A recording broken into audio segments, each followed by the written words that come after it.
chair ainsi. Le désir de nos cœurs nous amène toujours à être au-dessus, à être élevé, à être apprécié. Ça, c'est l'ambition de l'homme.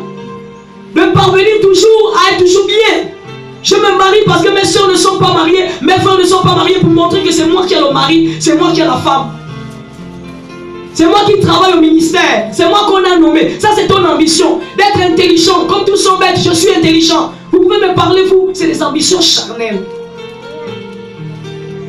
Mais il faut que tes ambitions soient converties. Dis avec moi que tes ambitions soient converties. On dit ça bien, que tes ambitions soient converties. Au nom puissant de Jésus. Amen. Alors c'est quoi l'ambition spirituelle? Nous allons lire la parole. Alors l'ambition spirituelle est le désir et l'engagement de servir Dieu. C'est le désir de servir les intérêts du royaume. C'est le désir de remporter la bataille les plus puissantes pour Dieu.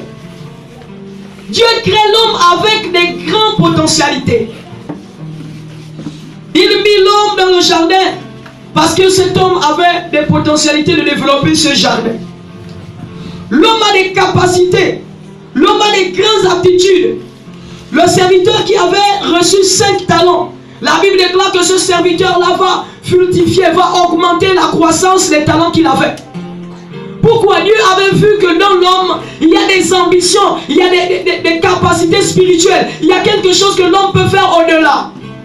Lorsque Dieu va placer Adam et Ève dans le jardin, il va mettre Adam et Adam va coordonner le jardin, il va nettoyer le jardin, il va prendre soin des choses que papa l'a données.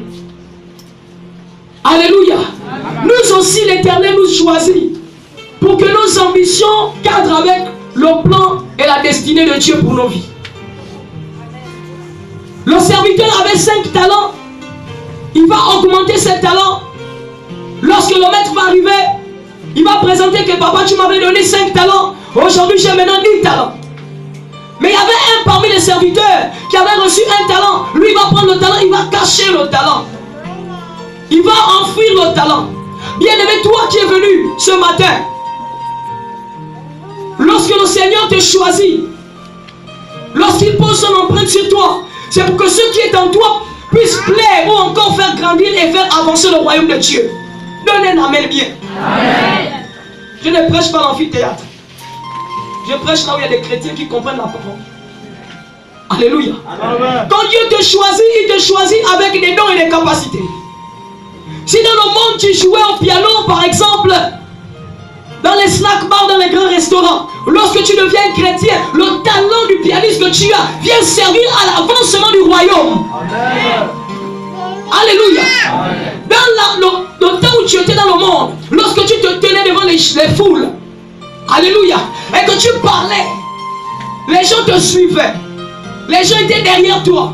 Et lorsque tu arrives à l'église, ce talent d'orateur te poursuit. Nous verrons ça selon la parole que Dieu. Tes ambitions doivent être centrées sur la commission que Dieu nous a donnée. L'église tout entière, nous ne devons pas avoir une pensée autre que la pensée du royaume. Aujourd'hui, nos églises, partout ailleurs, sont remplies des intérêts égoïstes. L'homme de Dieu veut avoir le plus grand peuple, la plus belle voiture, la plus belle église. Mais l'intérêt de Dieu dans derrière ça est où? Son intérêt passe avant l'intérêt du royaume. Lorsqu'il exerce le ministère, on doit dire Daddy a fait, Daddy a dit. Lorsqu'il a prié pour moi, j'étais guéri. Parce que Daddy, c'est lui qui a l'onction. Alléluia. Mais aujourd'hui, nous sommes rentrés dans cette philosophie. C'est pourquoi l'église de notre pays, parlons du Gabon, est faible. Parce que chacun a des ambitions personnelles. Chacun a l'intérêt de faire son œuvre. Lorsqu'on te donne une petite église, tu crois que tu es déjà arrivé. Moi, je cherche loin. Je cherche les nations par mon ambition avec le Seigneur et la vision que Dieu m'a donnée. Je ne peux pas me limiter dans cette église. Jamais. Quand je viens ici, je dis seulement c'est un tremplin. Je veux parler de moi aussi un instant parce qu'on ne parle pas que de la Bible. Parce que celui qui doit parler doit être aussi un modèle. Quelles sont tes ambitions pour le Seigneur de gloire? Celui qui t'a enlevé de l'alcoolisme. Celui qui t'a enlevé de l'ivrognerie, de la sexualité, de l'impudicité.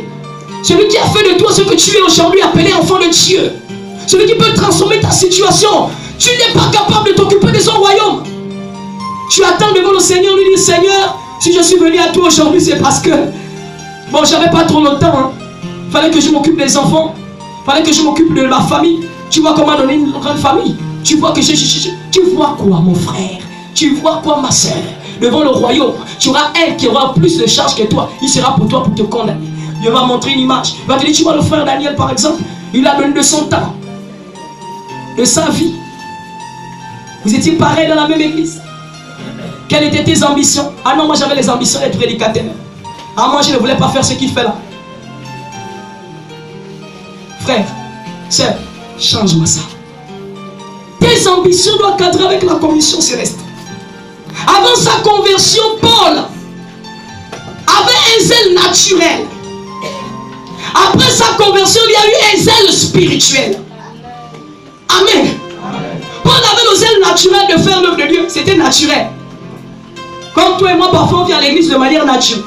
Mais lorsqu'on rencontre le Seigneur sur le chemin de Damas, on a maintenant un zèle qu'on appelle le zèle spirituel. Il lui est zèle. La différence entre les deux est que l'un était de sa nature religieuse, ce qui le conduisait à l'erreur.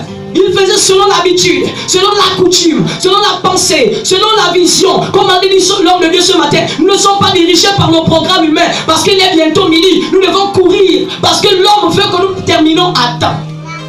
Mais alors que lorsque tu es dirigé par la pensée céleste, l'autre avait son origine en Dieu. Et c'est sur le chemin de Damas que le cahier de charges de Paul va changer. Pendant qu'il était en train d'aller persécuter l'église, il va se mettre à la rencontre de celui qu'il persécutait. Je suis Jésus que tu persécutes. Et sur le chemin de sa conversion, le cahier de charges et la vision, les ambitions naturelles de Paul va changer. Le cœur de Paul va changer à avoir maintenant un cœur qui pense comme Dieu, qui parle comme Dieu, qui vit comme Dieu et qui se préoccupe de la commission que Dieu a laissée.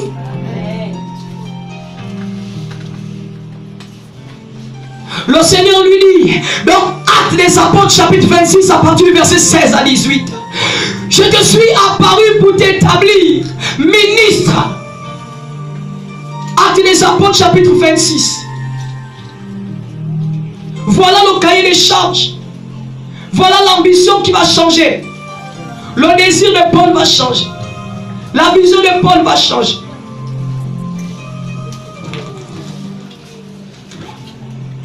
Actes des Apôtres 26 à partir du verset 16. Il dit, mais lève-toi et tiens-toi sur tes pieds, car je te suis apparu pour t'établir ministre et témoin des choses que tu as vues et de celles pour lesquelles je t'apparaîtrai. Je t'ai choisi du milieu de ce peuple et du milieu des païens vers qui je t'envoie, afin que tu leur ouvres les yeux pour qu'ils passent des ténèbres à la lumière, de la puissance de Satan à Dieu, pour qu'ils reçoivent par la foi en moi le pardon de leurs péchés et l'héritage avec les sanctifiés. Est-ce que quelqu'un dit Amen? Amen. Paul avait changé. Son cahier de charges et sa vision avaient changé. Jésus qu'il persécutait l'avait transformé. Sa nature pécheresse, sa nature des ambitions charnelles de faire l'œuvre avait aussi changé. Comme toi ce matin, tu es certainement arrivé pour la première fois. Tu t'appelles autrefois Saul de Tarse, persécuteur de l'église, ou peut-être avec ta propre pensée. Mais laisse-moi te dire que l'Éternel des armées qui t'a emmené ce matin est capable de changer ta ligne de conduite. Dis Amen. L'Éternel est capable de changer le cahier de charges qui t'a emmené ici. Si tu es venu pour un mari, l'Éternel dit laisse-moi ça. La Bible déclare fais de l'Éternel tes délices et il te donnera ce que ton cœur désire.